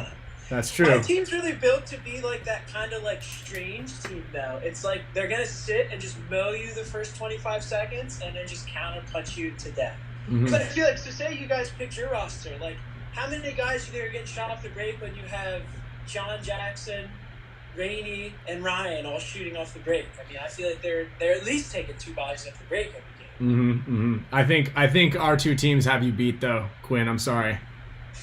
For sure. Well, hey, that's why you guys are pros, and I'm just some random dude. Okay, dude. You're in, dude. You're in paintball royalty now. Yeah. I'm going to still pick my old school team. I'll just take them now, even though they're all like 50 years old. Okay, dude. I love it. I'll just tell them all to cheat, and we'll be all right. Nah. I don't think you have to tell them. Yeah. Some of those guys I don't think you have to tell. Well, you'll see at the ICC, and I think that's the one thing I'm dreading about the ICC is how dirty everybody is. But dude, we'll see. It's a bloodbath, and it's because they have openly said that they're not trying to have refs interfere with the gameplay. Oh, so no. people just take that as an invitation of like, well, just cheat. The worst they'll do is pull you out. Oh no. That's the most frustrating thing. We just had a big discussion of it with the BKI crew last night over dinner about how. Hey, that's why I'm going to be shooting HK paint, because then it will mark really well, and it's going to be super hard to wipe. Dude, buy HK. Yeah, dude, I'm going. I'll be there. All right, there. Yeah, dude, I'm big on it. Do you guys want to see? Challenge Ryan. I'm gonna challenge him Saturday night to my my hit shooting quick draw. We're gonna do it on the Hyperball. Do you guys want to see our ICC jerseys? I know everybody in the chat room has been waiting to see these things. These things have been on ice for 2 years or a year and a half now.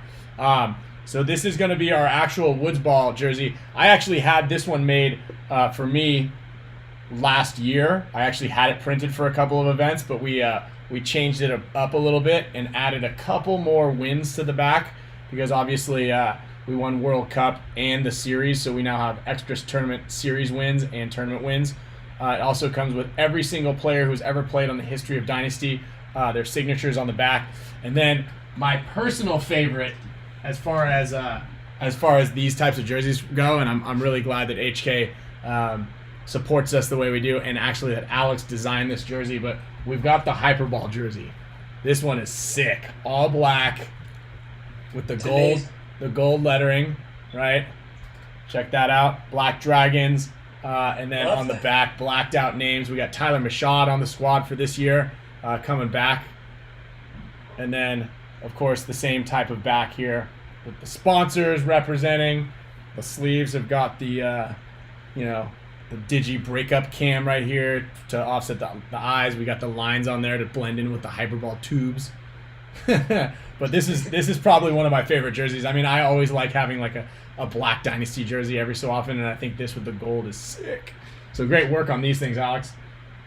Are we going to get to see any of those for sale? I'm sure they would be a hot commodity. Possibly at the end of the event. I think some of the older the legend guys, we're not calling them older, the Legends crew will be probably holding on to those ones, but maybe we'll get a couple more made. These are in the standard dry fits from HK, so they're lightweight and they're nicer. Not a lot of padding, but they're pretty badass. Yeah, for sure. For sure. So yeah, that's the jerseys. That's the update on the Olympics. We do want to do a trivia. Is that what we want to do? We want to do a trivia for this one? Yeah, man. Whatever you want to do. Yeah. Is good for me. So I did post in the chat about also giving away a surprise item that I'll give away if you're cool with that. Yeah. We'll give. Hey, listen. Everybody's cool with giveaways. I'll tell you what. That's the name of the game here on this show. I'll sponsor it too, as always. Oh wow! Look at that. And just so everybody knows, I've got about 1, 2, 3, 4, 5, 6, 7, 8, 9. I got another 10 giveaways to give away. I'm gonna be spinning the wheel for those 10. So I'm gonna let you guys choose dealer's choice on what you guys want to give away and how you want to do it. What the rules are. Those new Greenspan ICC jerseys. That's what you're gonna give away? No, I'll throw a headband down. Okay, look at that, guys. Just so everybody knows, Alex Fragi gifting out the headband, a Hormesis headband. Again, always pays to tune in. To get one, because it's not going to sell out in 2 seconds. Yeah. So you have better odds of getting one tuning into the Spick Span Show than you do trying to get one of the drops. Which the drop was on the show last week. So yeah, if you're out there, subscribe to the show, support these guys. Even though Kyle's still sleeping, Ryan's doing his best to keep it going.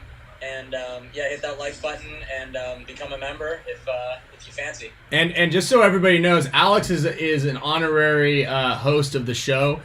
He's like the band, when they pan over and they got the band playing, and he gotta answer some questions. He's also in every flyer that we make for the show. His head, it's like a Where's Waldo. I put his head somewhere or another throughout the show, and throughout the banner. So you're actually in the tent in the top right corner tonight. You're actually sleeping in the camping tent. That's actually funny. That reminds me of one of my teammates. He's a professional graphic designer. So every time he shares like photos from events in our chat, he hides like really weird random things in them, and like it's like a game of trying to figure out what the heck it is or where it's at. That's been my signature series mantra for every gun that I've designed. Even on our jerseys right now, our Dynasty jerseys right now, everybody has a hidden image in there. If you've seen Alex Frage's, the arms of his Dynasty jersey are the Hormesis pattern. That's awesome. Yeah, we're all about it. We're all about it. So, who wants to go first? Go ahead. Alex. I don't have. So I'm gonna do like kind of an easy trivia question. Well, I guess I don't know, maybe easy, maybe not. I'm gonna pull something from my collection and give away this bad boy. Oh, wow. It's an old school Dynasty, got the cool JT logos on it and everything. This is from one of my. Unfortunately, it's a blank. This is from one of my buddies. I got it from him a little while back. It was for his 3-man team, HCK, and they just did the old Sharpie job right on the top. Yeah. But I mean, it's like mint-shaped, super good condition. Got the old school JT logo on that and everything. Got the cool like rubberized JT logo up on the collar. But I'll give that away with an easy trivia question. Let's hit an air horn for that one real quick. All right, what is it? The jersey or the item? What's the question? So the question's going to be, and you can just pick who, I'm sure a bunch of people know this. You can just pick any of them at random. Okay. What year did Dynasty debut this loader when they were sponsored by ViewLoader? What was the first season they used this loader, and what is it called? And do you know the answer to this? Me? Yeah. Absolutely. I'm Dynasty fan number 1. Okay. Well, you better watch these comments because they're about to light up, and I actually don't know the answer to that question. Oh, come on. Who's the guy that just said 2003? They were using Revies back then. Revies, baby. All right. I think... I've seen... No, you can't touch this. I've seen two answers that are right so far, but one of them didn't put the name of the loader. Oh yeah, we need to have the name of the loader and the year. I think I might see it right there. Yeah, there is a correct one. Do you just want to pick the first guy that got it right, or what do you want to do? Yeah, pick the first. You pick the first guy that got it right because there were a lot of wrong answers in there.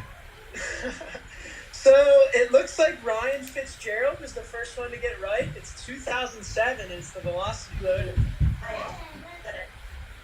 So congrats! I'm gonna ship you out this sick retro Dynasty jersey. Yeah, shout out Ryan Fitzgerald.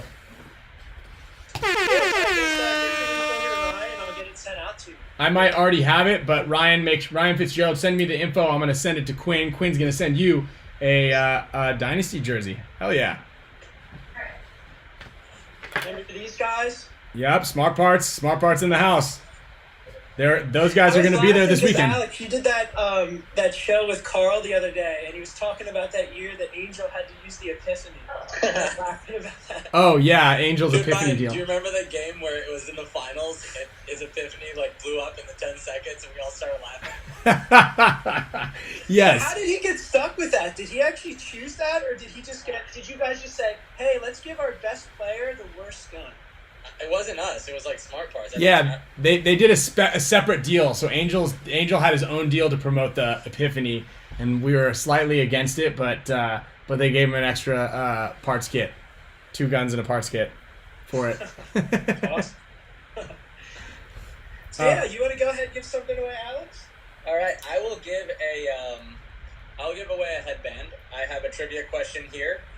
And it's an Olympic trivia question. Okay, Olympic trivia question. All right, here we go. Here's a question. Who was the last American man to wear the 100-meter dash? Who was the last American man to win the 100-meter dash? Yeah, Usain Bolt. He's Jamaican. He's Jamaican. I'm kidding. Jeez. Usain Bolt or Alex Golden? Kevin Yantosh is the winner with Bruce Jenner. Nice job. Val Valerio. Oh, Justin thank you. Gatlin Will is you the give this to correct Mom? answer. Val Valerio.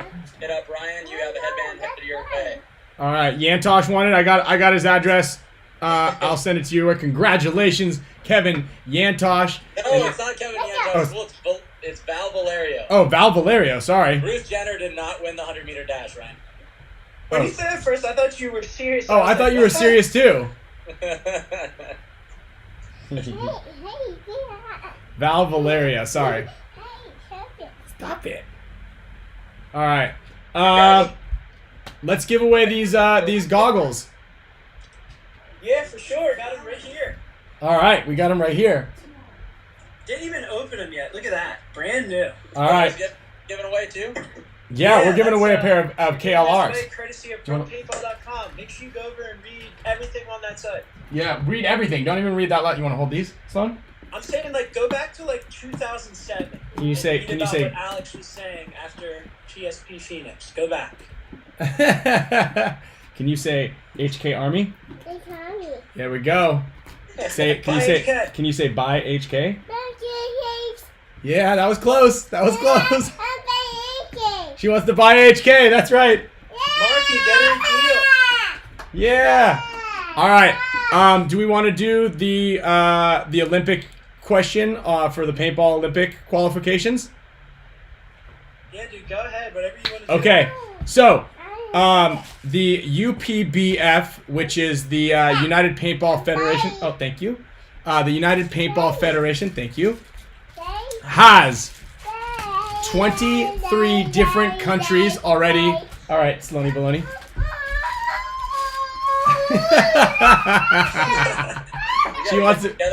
She wants to be on the show. It's coming. That's when she shows up. It's time to start wrapping things down. But she wants to be on the show. It's gonna be a star. And she's gonna be a star. Okay, so there are 23 different countries already registered with the UPBF.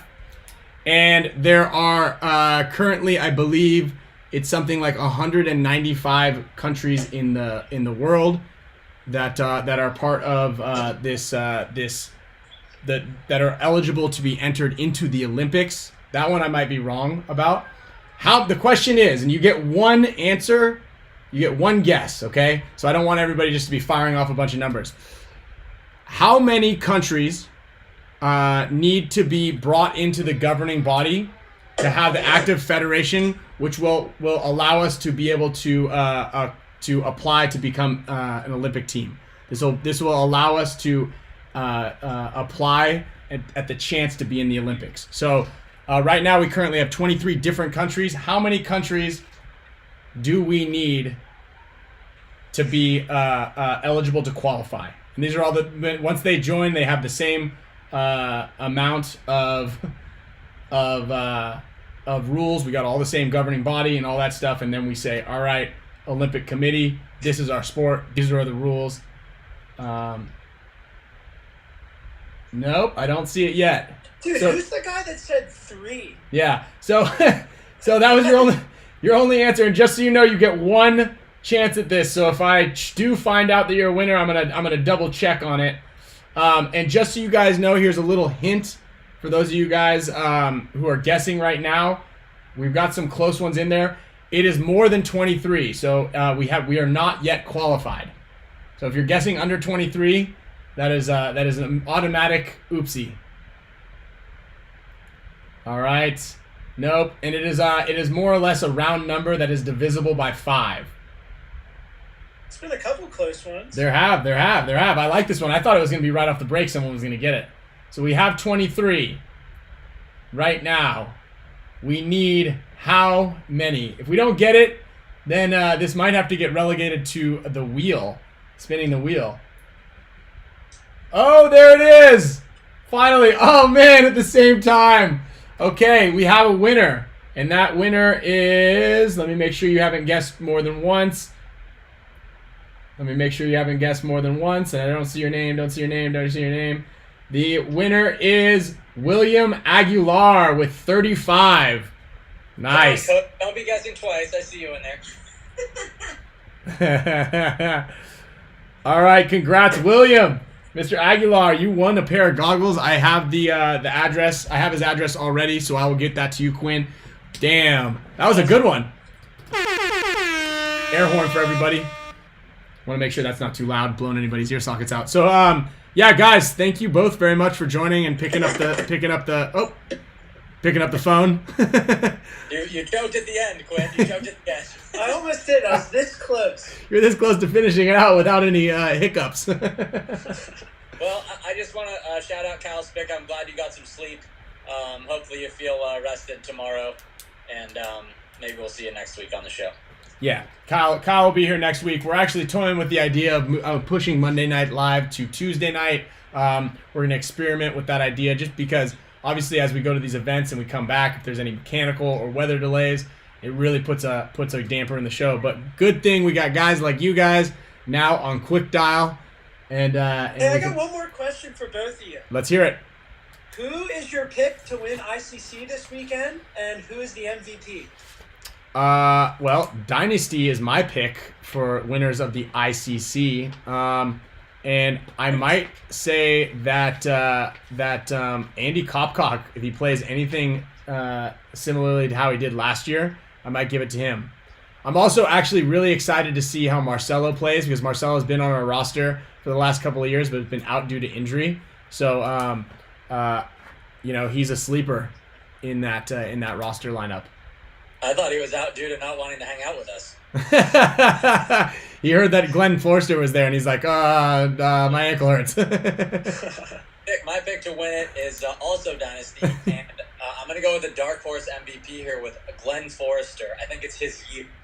Oh, that man is like a genius. Last ICC, he was like walking around looking at every twig on every field, laying it out. I like that pick. My pick for MVP, I'm also picking Dynasty to win ICC again, and my pick is Alex Frazier as the MVP. Oh! Look at that weird hyperball field with that weird snake. I feel like he's just going to be counter-punching like crazy. Let's go. Because I go to the little laydown on the side behind the snake, and I just shoot across the field the whole game and help my guys get into the snake. So unlikely I'll be in a position to explode unless it's the end of the game. So yeah, I like the pick. Thanks, Quinn. I like it too. That was nice. I'll try not to let you down. If I get MVP, you can have my jersey. Well, how about this? If Dynasty wins, you can have my jersey. There we go. Yeah, I'm 100%. And if you guys beat us in finals, then I'm going to go home and cry. So I'll have your jersey at least. That's great. All right, well, that's all right, guys. And obviously, we'll be remembering Tim Montrosser throughout the whole event, and we'll keep that in the front of our mind. And we love you, Tim, wherever you are, and we'll try to make you proud and throw a great tournament. 100%. Awesome. Thank you guys very much for coming. I am going to jump over to the wheel, give away these extra prizes, and then go play with Sloan. Okay. Next weekend. All right, guys. See you next weekend. Next weekend. Okay. Check that out, guys. That was great. Actually, that was better than I could have hoped and expected. That was an epic show with the two of those guys. So thank you guys all for tuning in. Of course, don't worry, we're spinning the wheel. I know this one's been a long one. You guys have been with us for about an hour and 45 minutes. I know that because that's when Sloan gets let out of her cage to come over here and tell me that it's time to go. So what I have for you guys, I've got an Lavina shirt package. This is going to be a his and hers shirt package. So you're going to get a t-shirt right here, the 10-year Lavina paintball shirt, and you're going to get your girl or your sister or your mother or if you just feel like you're one of those guys that this fits, then you can wear it yourself. So we got some of that. I've got a G2 shirt courtesy of G2 Paintball. And I've got a bunch of these bands. I want to start getting these things out and into the fray. So we got some Spick and Span bands that I'm going to give it away with some Field 1 microfibers. We've got a Hormesis beanie. And then, of course, we just gave away those goggles. We gave away the jersey. And we gave away a Hormesis headband. So congratulations already to Valerio. Congratulations to Ryan Fitz on the jersey. And William Aguilar. Hell yeah.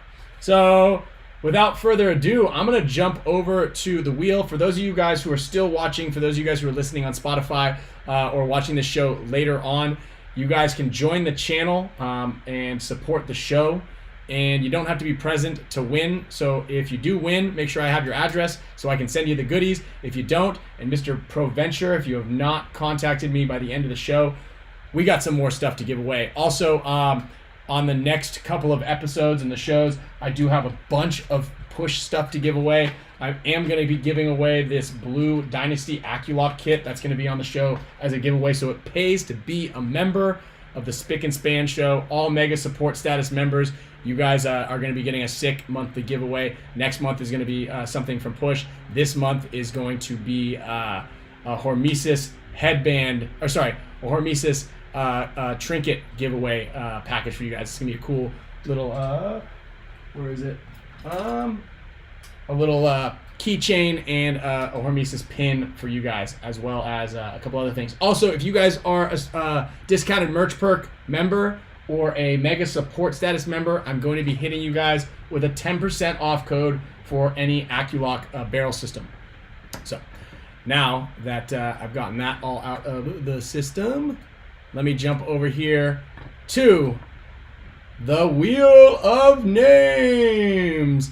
Okay, guys, I'm just gonna rapid fire this thing. I'm gonna send it right now for 1, 2, 3, 4 bands. So the first 4 players are gonna be winning some bands, stickers, and some microfibers. So we are spinning that wheel.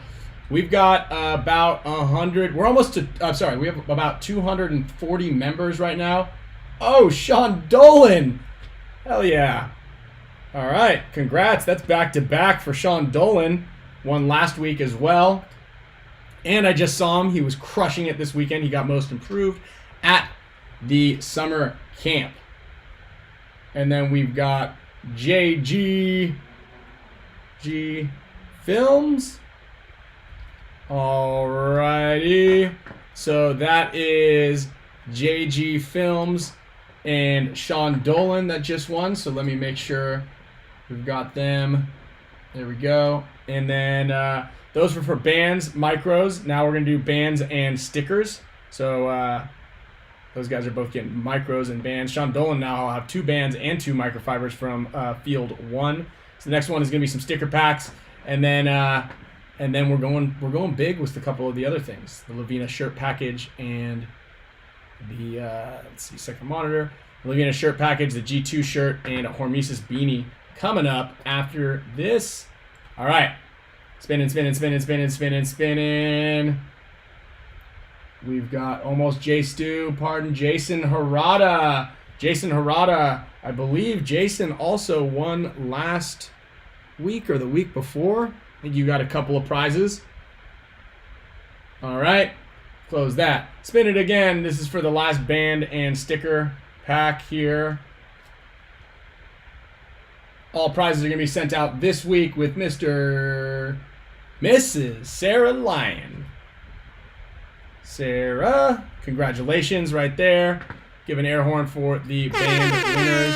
Okay, we're going to be spinning it right now. This is for the Lavina shirt package. I'll also throw in a band here. So Sean Dolan actually won a Lavina little gift card last week.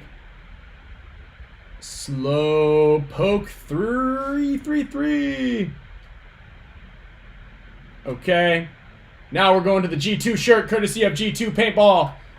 If you guys are listening to this on Spotify, you guys can still jump over to YouTube and join the channel. What is that, Gabriel? Gabriel, congrats on the G2. All right, now Hormesis beanie coming in hot for the summer.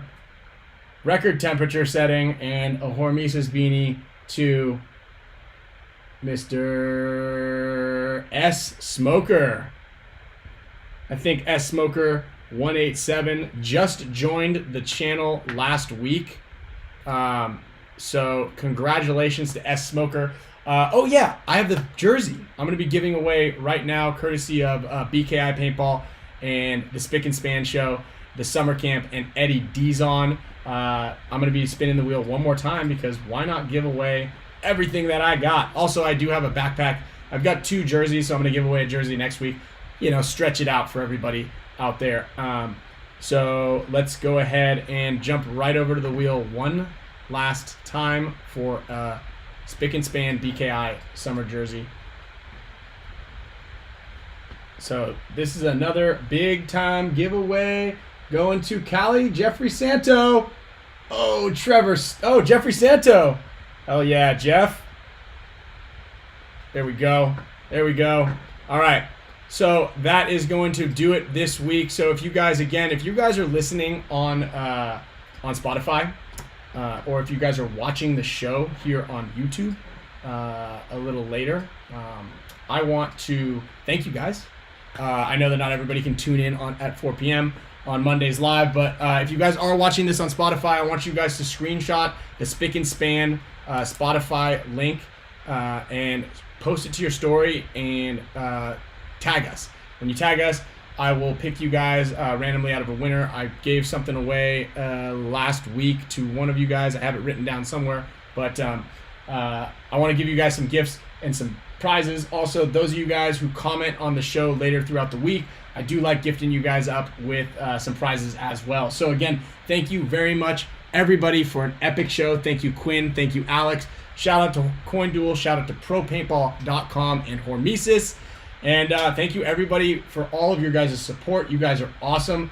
Blaine, check the mail. You've got something coming in. And Alpha Dog, thank you for the donation. Everybody else who donates to the show, we do really appreciate it. So we're just going to keep getting more prizes and giving more stuff away. So that's kind of where a lot of your guys' funds go. So thank you guys. I'm going to go play with Sloan. Sloan, come here. Come here. All right. I'm going to leave you guys with a little bit of rad music. You guys can find a link to the song. Also, you guys can find links to the Opkix Camera. Also, these really cool sunglasses that open bottles just in time for the summer and are made out of titanium. Do you want to wear these sunglasses? No, they're Dad. These are Dada's. All right, guys. See you next week, Monday, 4 p.m. We're going to be wrapping up the ICC. Hopefully, Dynasty has a win. And I'll leave you with that. Remember why? Fire consumed, ashes remain.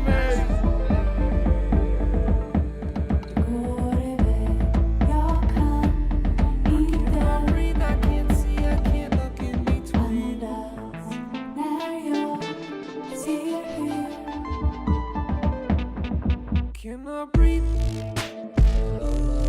cannot see, cannot breathe,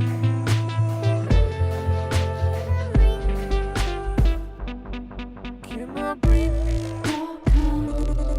cannot see,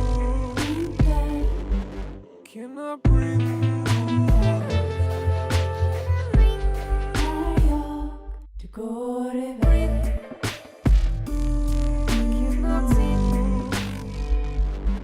Cannot breathe.